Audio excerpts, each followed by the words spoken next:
C'est une magnifique association et pour vous en parler, j'accueille nos deux invités qui sont par là, qui sont ici, Karine et Carole. Bonjour, installez-vous, soyez les bienvenus. Qu'est-ce que je suis content de parler de votre association? Ah oui, on va vraiment vous ouvrir large les portes de la région. On part au Togo avec vous, madame, monsieur. Soyez les bienvenus si vous venez de nous rejoindre. C'est Limousin Matin et nous sommes en direct. Noukou, de quoi s'agit-il? Alors, c'est une association humanitaire qui a été créée à Limoges. Donc, cette association a été créée en juillet 2013 suite à un de mes voyages, en fait, au Togo. Ça faisait 3 jours environ que j'étais au Togo et j'avais multiplié par 4 mon budget alloué pour la nourriture pour les enfants. Donc, j'ai fait un appel sur Facebook. Mes amis se sont mobilisés et on a pu créer un potager pour les enfants. C'est génial. Carole, vous êtes responsable de la communication de cette association. Que signifie Noukou? Noukou, c'est graine.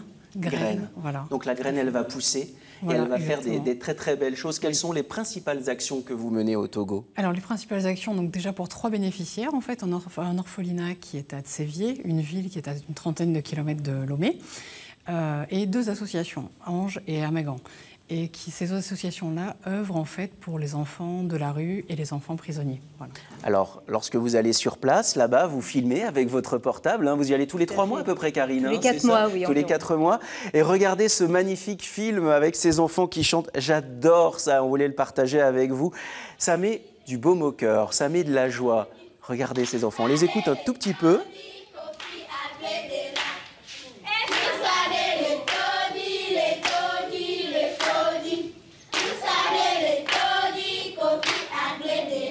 Alors là, je vous sens joyeuse, heureuse. Quand vous voyez ces images, j'avais envie de danser. Est-ce que vous entretenez des liens avec tous les enfants que vous aidez au Togo très régulièrement? Bien sûr, bon, ça fait un peu plus de 2 ans maintenant. À chaque visite, je suis avec eux. Donc on fait beaucoup de choses ensemble, on partage beaucoup d'émotions et bien sûr les liens se créent. Il y a toujours à faire évidemment et c'est une association qui est née à Limoges. Comment vous faites pour financer toutes ces actions? Un vide-grenier par exemple ce week-end permet de financer de nouvelles actions? Tout à fait, un vide-grenier. On mène différents événements. Il y a une exposition, notamment une exposition photo le 24 et 25 octobre. Elle aura lieu où? À côté du Champ de Juillet. À Limoges, à côté du Champ de Juillet. Si vous voyez une affiche Noukou, courez-y. Voilà. Regardez ces photos comme elles sont belles. Et le sourire des enfants, bah, c'est votre meilleur ambassadeur, non? Oui, tout à fait. Tout à fait. Et c'est la raison pour laquelle, effectivement, on communique énormément de photos des enfants. À propos de communiquer, une grande nouvelle pour vous, madame, monsieur, aujourd'hui, puisque le site officiel de l'association Noukou démarre aujourd'hui. Et vous avez choisi votre passage dans l'émission pour lancer le site de Noukou. On a mis toutes les références sur notre propre site. Combien de missions vous avez effectuées jusqu'à présent? Plus de 34, entre 34 et 40. Sur place, vous avez des relais. J'imagine que lorsque l'on débarque au Togo, on ne dit pas « Hello, je viens de Limoges et j'ai envie de créer une école ». Ça ne se passe pas comme ça? Non, non, pas du tout. Non, on rencontre nos bénéficiaires, on est en contact. Même quand je suis en France, je suis en contact avec eux. Sur place, on a une personne de confiance qui s'appelle Manu. Et donc, avant que je parte ou pendant que je suis en France, on prend contact avec ces personnes et on leur demande ce dont ils ont besoin. On n'arrive pas en conquérant, en disant « voilà, je vous ai amené un paquet de riz ». Non, on leur demande ce dont ils ont besoin. Et on réfléchit ensemble, parce qu'on veut toujours faire une activité génératrice de revenus. On ne veut pas que les enfants deviennent des assistés.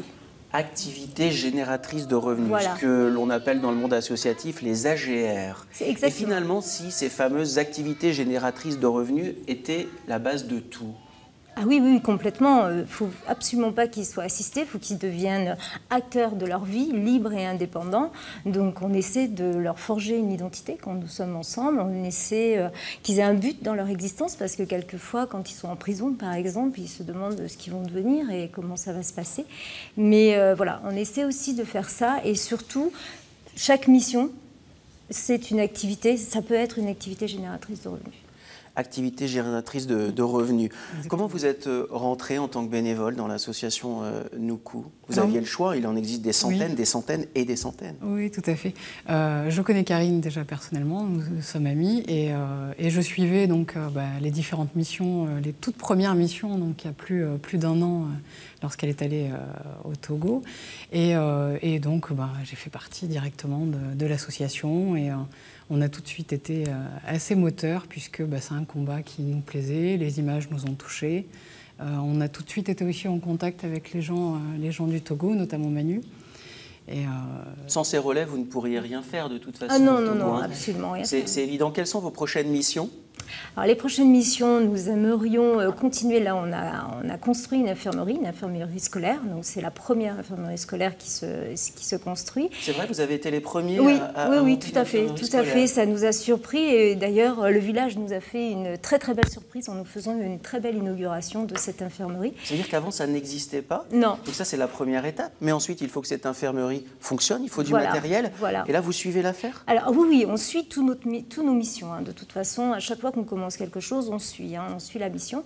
Donc là, nous avons un volontaire qui est sur place, qui est infirmier, qui est de Limoges.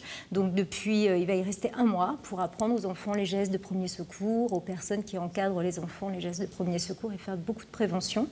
Et cette infirmerie donc a pu être construite parce que nous avons un partenaire, une entreprise en fait, qui nous a aidés, qui s'appelle LM6. Donc il faut parler aussi de nos partenaires bien sûr.